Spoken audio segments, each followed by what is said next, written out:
देखो, आज हम पढ़ेंगे ए न्यू कंजर्वेटिज्म आफ्टर 1815। ठीक है। टॉपिक को शुरू करने से पहले जो लोग चैनल पे नए जुड़े हैं या जो लोग पहली बार विजिट कर रहे हैं, चैनल को लाइक करो, सब्सक्राइब करो और शेयर करो। एसएसटी के डिफरेंट टॉपिक्स आपको अरेंज फॉर्मेट में और बिल्कुल शॉर्ट ड्यूरेशन में मिलेंगे। अक्सर हम देखते हैं कि बच्चे बोर हो जाते हैं लंबा टॉपिक देख के। कम समय में और कंसेप्चुअल एविडेंस के साथ कोशिश करूंगा आपको आगे डिफरेंट टॉपिक्स जो है पढ़ाने की। ठीक है, तो चैनल पे बने रहिए। आइए स्टार्ट करते हैं। A new conservatism after 1815।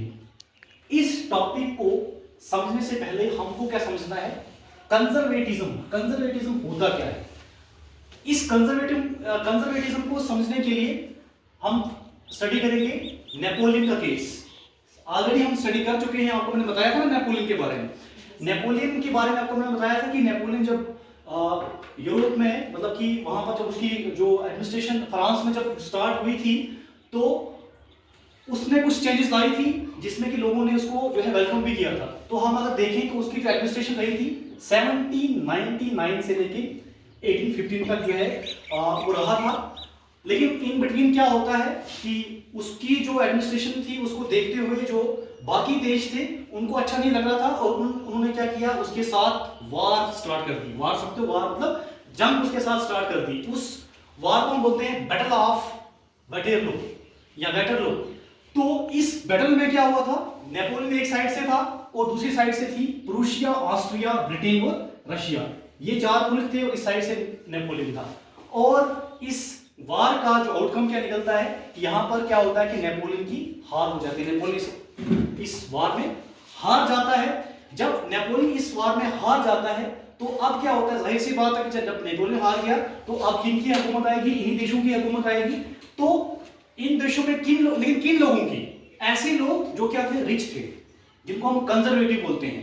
Conservative का मतलब क्या होता है, आप देखो ये समझेंगे। मैंने आपको बताया कि ये जब दोनों हार, ये इन दोनों के बीच में वार हुई, इसकी हार हो गई, इनकी जीत हो गई और इनकी गवर्नमेंट को क्या क्या नाम दिया गया, गवर्नमेंट ऑफ न्यू कंजर्वेटिव। ठीक है, न्यू कंजर्वेटिव। अब न्यू कंजर्वेटिव तो बताया मैंने आपको। सबसे पहले हम स्टडी करेंगे कंजर्वेटिव क्या होता है। देखो, कंजर्वेटिव का मतलब क्या होता है, ऐसे लोग जो समाज में कोई चेंज चाहते ही नहीं है। समझे, समाज अपनी मर्जी से, मतलब अगर वो कोई उनको कोई प्रेशराइज करता है कि ये चीज हमने जो है इंट्रोड्यूस मतलब कोई नई चीज लानी है, उसको एक्सेप्ट नहीं करते हैं। कभी आपने सुना, बोलते हैं कि कंजर्वेटिव टाइप ऑफ फैमिली है जो नए जो आइडियाज होते हैं या नई जो समाज की नई जो सोच है उसके साथ वो मैच नहीं करते हैं, उसको बोलते हैं कंजर्वेटिव। तो क्या मतलब है, कंजर्वेटिव किस तरह के लोग हैं, don't want change in the society. Society में किसी तरह की कोई चेंज नहीं चाहते हैं, चाहते हैं कि जिस तरीके से पहले से चीजें चली आ रही हैं स्टिल वैसी ही रहे। ठीक है, उसको बोलते हैं कंजर्वेटिव। और न्यू कंजर्वेटिव का मतलब क्या होता है, देखो कंजर्वेटिव क्यों आपको मैं बता रहा हूं, क्योंकि नेपोलियन के आने से पहले जो है लुई 16 की गवर्नमेंट थी, राइट। तो उस टाइम ये कंजर्वेटिव लोग हुआ करते थे।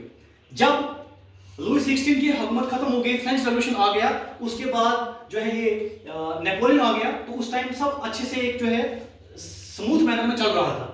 बट क्या होता है, उसके बाद जब इसकी हार हो जाती है नेपोलियन की, फिर से उनकी हुकूमत आ जाती है, तभी लिखा है न्यू कंजर्वेटिज्म, राइट। पहले कंजर्वेटिज्म, लेकिन नेपोलियन के बाद जब फिर से इनकी हुकूमत आ जाएगी तो उसको हम क्या बोलेंगे, न्यू कंजर्वेटिज्म।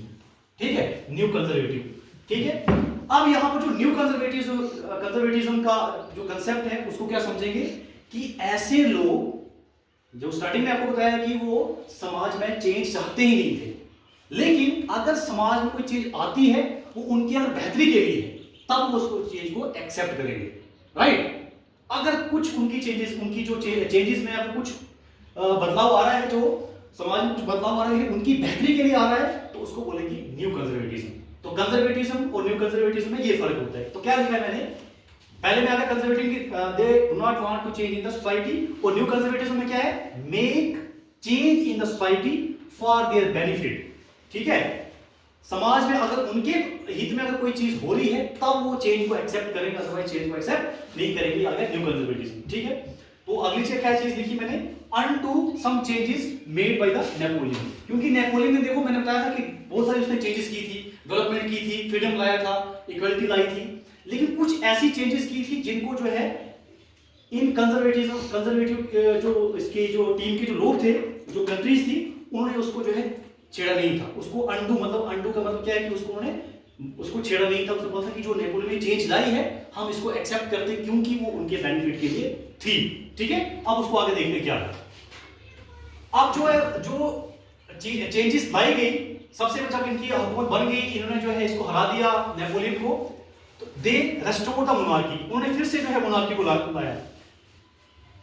इसने नेपोलियन ने मोनार्की को खत्म किया था, है ना, लेकिन इन्होंने फिर से जो है वो मोनार्की रूल फिर से एस्टेब्लिश कर दिया, क्योंकि इनको अपनी जो पावर थी, अपनी जो एक जो डोमिनेंसी थी वो तो फिर से दोबारा आनी थी, तो दे इंट्रोड्यूस मोनार्की। ठीक, दूसरी बात क्या है, restored power of church, church के द्वारा जो बनाई गई पावर थी उसको फिर से उन्होंने रिस्टोर कर दिया। चर्च में जो है कौन लोग आते थे, वही जो देखो आपको बताया था क्लर्की, है ना, स्टेट 1 स्टेट 2, फिर से जो है उनकी डोमिनेंसी, उनकी जो है जो प्रेशर था सोसाइटी के ऊपर, उसको फिर से उन्होंने क्या कर दिया, रीएस्टैब्लिश कर दिया, क्योंकि जो पहले का था उसी को उन्होंने दोबारा लाया ना। तो तभी आपको बोल रहा हूं कि जो पहले की जैसी चीजें थी वही वो रखना चाहते थे। ठीक है, तो जो पहले का जो एक टाइम पीरियड था जिसमें कि ये चीजें पहले की बनी हुई थी, लेकिन इसने नेपोलियन ने इसको चेंज किया था, वही चीजें वो फिर से दोबारा से वही चीज ला रही थी। ठीक है, अगला क्या है, bring back the social hierarchy. Social hierarchy का मतलब क्या होता है, वही एक राजा जो है वो अपनी हुकूमत चला रहा है, इन केस अगर उसकी डेथ हो जाती है तो उसी के परिवार का आगे रहेगा। ठीक है, जैसे आपको मैं बताया था बॉर्बन डायनेस्टी, बॉर्बन डायनेस्टी में तो दैट मींस कि जो लुई 16 था वो बॉर्बन डायनेस्टी से बिलोंग करता था। ठीक है, कि अगर उसकी डायनेस्टी का कोई किंग जो है मर जाता है तो उसके आगे दूसरा किंग आ जाएगा, फिर उसके परिवार वाला, तो वो चीजें फिर से जो है वो इंट्रोड्यूस कर रहे हैं। रीएस्टैब्लिश ऑटोक्रेसी, ऑटोक्रेसी को भी उन्होंने रीएस्टैब्लिश कर दिया। ऑटोक्रेसी का मतलब क्या होता है, ऑटोक्रेसी का मतलब होता है किसी को दबाना, प्रेशराइज करना, जिसके ऊपर कोई रोक नहीं लगा सकता है, उनकी मन मर्जी करना। ठीक है, जिसको हिंदी में बोलते हैं निरंकुशता। ठीक है, उसके बाद उन्होंने एक और चीज क्या है, अडॉप्टेड द सेंसरशिप। देखो उसने जो है नेपोलियन ने सेंसरशिप को खत्म कर दिया था, लेकिन इन्होंने फिर से सेंसरशिप को लाया। सेंसरशिप का मतलब होता है कि कंट्रोल कर देना, कंट्रोल ऑन मीडिया। जैसे आज के दौर में प्रिंट मीडिया है, इलेक्ट्रॉनिक मीडिया है ना, जो न्यूज वगैरह जो है हमें जो है मतलब बताते हैं, तो उनको फ्रीडम है कि वो क्या रिपोर्टिंग करेंगे क्या नहीं करेंगे। बट जब न्यू कंजर्वेटिज्म की फिर से जो है एडमिनिस्ट्रेशन आ गई, इन्होंने सेंसरशिप लगा दी। सेंसरशिप मतलब कि रोक लगा दी, इन्होंने ये रोक लगा दी कि पब्लिक को या मीडिया को जो भी कुछ प्रिंट करना है, जो भी कुछ न्यूज दिखानी है, तो पहले इन लोगों को पूछना पड़ेगा, उसके बाद ही उनको जो है प्रिंट करना पड़ेगा। मतलब उनकी भी डेमोक्रेसी जो थी, उनका जो फ्रीडम था, उसको भी उन्होंने क्या कर दिया, रोक दिया, पहले के जैसा फिर से वो जो है बना दिया। यहां तक ये पॉइंट सबको समझ आ गया ना। अब देखो इसके साथ साथ आपको मैंने जितनी भी ये चीजें बताई, इन सब चीजों के साथ अगर हम रिलेट करें तो एक और वहां पर एक चीज हुई थी जिसको बोलते हैं ट्रीटी ऑफ वेना। ट्रीटी का मतलब होता है समझौता। क्या होता है, समझौता। समझौता दैट मींस कि जहां पर कोई एक कॉन्ट्रैक्ट होता है, बहुत सारी जो है मेंबर्स वहां पर बैठते हैं, मीटिंग करते हैं और किसी एग्रीमेंट के ऊपर जो है वो साइन करते हैं, उसको बोलते हैं ट्रीटी। तो ट्रीटी ऑफ वेना, वेना क्या है, वेना एक प्लेस है, कहां पर है ये, ऑस्ट्रिया में, ऑस्ट्रिया में है ना, ये देखो प्रूशिया, ऑस्ट्रिया। तो इसी इन चारों देशों में से जो ऑस्ट्रिया को वहां पर चुना गया, तो उसकी जो एक प्लेस थी वहां पर क्या है कि ये मीटिंग हुई। और ऑस्ट्रिया का एक चांसलर था जिसका नाम था ड्यूक मेटरनिक। ड्यूक मेटरनिक को आपको बार बार याद रखना है, ये आगे हम जब आगे और भी क्लास में पढ़ेंगे ड्यूक मेटरनिक के बारे में। तो ड्यूक मेटरनिक ने जो है उसने जो है इसको इस मीटिंग को होस्ट किया था। तो इस मीटिंग में क्या क्या चीजें रखी गई थी अब वो हम डिस्कस करेंगे।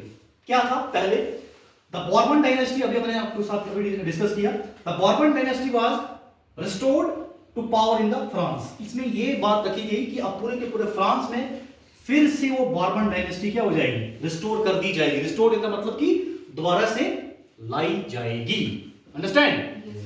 उसके बाद a series of states were set up along France borders to prevent the future expansion। जैसा कि आपको मैंने बताया था कि नेपोलियन ने जब फ्रांस में अपनी एडमिनिस्ट्रेशन स्टार्ट की थी कि उसकी एडमिनिस्ट्रेशन को देखते हुए, उसकी चेंजेस को देखते हुए, उसके रिफॉर्म्स को देखते हुए बाकी देश भी चाहते थे कि ये जो नेपोलियन है हमारे देश में आके भी यहाँ पर हुकूमत करे।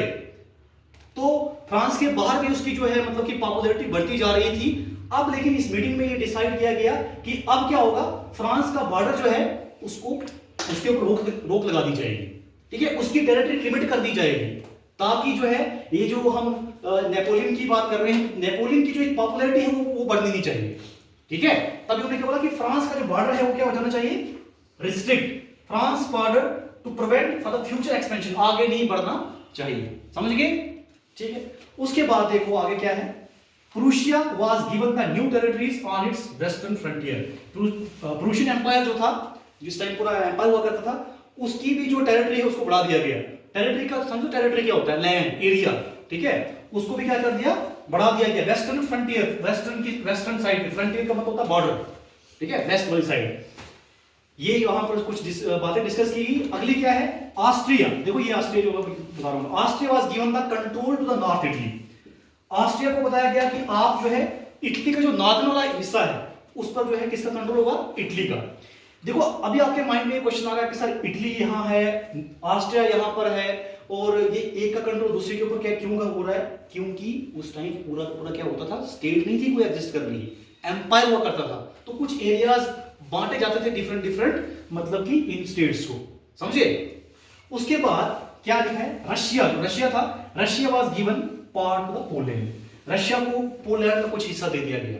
आज तो पोलैंड अलग है ना मुल्क, समझते ना, पोलैंड अलग अलग है, लेकिन उस टाइम क्या है कि रशिया को जो है पोलैंड में कुछ हिस्सा दे दिया गया। मतलब ये सब चीजें डिस्कस की गई ताकि जो है फिर से जो है ये इस तरह का जो है माहौल पहले जो बना हुआ था वैसा ही बन जाए, और फिर से जो है वो चेंजेस कुछ देखने को नहीं मिले। हाँ, एक चीज जो थी जिसको मैंने अभी देखो आपको बताया था कि अनडू सम चेंजेस, कुछ चेंजेस को उन्होंने छेड़ा नहीं था। क्या ये था कि German confederation of 39 states set up A Napoleon remain untouched. Napoleon ने क्या किया था कि कुछ चीजें क्या की थी, उसने कुछ चेंजेस लाई थी। उसने 39 स्टेट्स का मतलब कि एक कन्फेडरेशन समझ लो, एक समझौता होता है, एक ग्रुप होता है, एक सीरीज होती है, जहां पर क्या किया था उसने, ट्रेड के रिलेटेड कुछ मतलब कि 39 स्टेट्स को क्या किया था, इकट्ठा किया था, ताकि ट्रेड के रिलेटेड लोगों को किसी तरह का कोई डिफिकल्टी ना आए, ठीक है। तो इन लोगों ने भी सोचा कि अगर ट्रेड के रिलेटेड, अगर हमें उनको ट्रेड से क्या था मतलब था, पैसा कमाना है, ठीक है, तो ट्रेड के रिलेटेड अगर लोगों को किसी तरह का कोई जो है प्रॉब्लम ना आए, तो जिसकी वजह से लोग भी जो है ट्रेड कर सके और उनका भी जो है प्रॉफिट जनरेट हो सके, तो उन्होंने जो नेपोलियन के द्वारा ये जो स्टेप लिया गया था इसको उन्होंने अनटच्ड रखा, इसको उन्होंने छेड़ा नहीं, ठीक है ना। तभी तो मैं बार बार बोल रहा हूं ना, न्यू कंजर्वेटिज्म, ठीक है। तो ये कुछ यहाँ पर जो है ट्रीटी हुई थी, इसमें कुछ बातें रखी गई थी। तो ये था ट्रीटी ऑफ वेना, जिसको जो है किसने होस्ट किया था, ऑस्ट्रिया के चांसलर ड्यूक मेटरनिक ने। तो ये हमने आज समझा कि कंजर्वेटिज्म मतलब कि ए न्यू कंजर्वेटिज्म आफ्टर 1815, मतलब कि नेपोलियन के बाद, नेपोलियन के हारने के बाद कंजर्वेटिज्म जो था वो एक नए दौर में चला गया। उसमें क्या क्या चेंजेस आई, और हमने ये डिस्कस किया कि कंजर्वेटिव में क्या फर्क होता है और न्यू कंजर्वेटिव्स में क्या फर्क होता है, अलॉन्ग विद डिफरेंट पॉइंट्स, ठीक है।